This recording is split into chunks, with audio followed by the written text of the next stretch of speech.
నమస్తే, welcome to our channel. అధికారం కోల్పోయిన తర్వాత నిరాశ నిస్పృహలు వైసీపీ అధ్యక్షుడు జగన్మోహన్ ను వెంటాడుతున్నాయి. పైగా ఒక ఎమ్మెల్యే స్థానంలో ఉన్న ఆయన కాస్త మతి భ్రమించిన వ్యక్తిలా వ్యవహరిస్తున్నారు.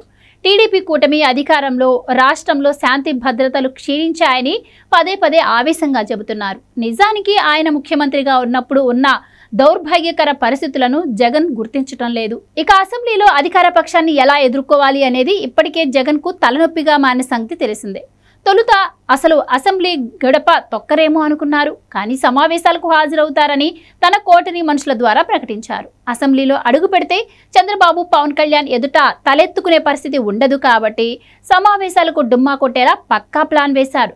ఢిల్లీ వెళ్లి ఏపీలో శాంతి భద్రతలు క్షీణించాయని మంగళవారం ధర్నా చేయబోతున్నారు. 5 రోజుల శాసనసభ సమావేశాలు నేడు మొదలు కానున్నాయి. జగన్ తొలి రోజున మొక్కుబడిగా హాజరై ఇక మర్నాటి నుంచి డుమ్మా కొట్టనున్నారు.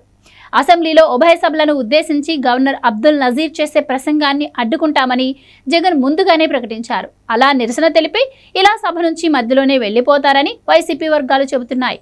ఢిల్లీలో వైసీపీ ధర్నా చేస్తున్నందున ఒకరోజు ముందే అక్కడకు చేరుకోవాలని పార్టీ ఎమ్మెల్యేలు, ఎమ్మెల్సీలకు జగన్ హుకుం జారీ చేశారు. తద్వారా అసెంబ్లీ సమావేశాల నుంచి తప్పించుకోనున్నారు. గురు, శుక్రవారాల్లోనూ అసెంబ్లీ సమావేశాలు ముగిసేదాకా జగన్ ఢిల్లీలోనే ఉండే అవకాశాలు ఉన్నాయని పార్టీ నేతలు చెబుతున్నారు.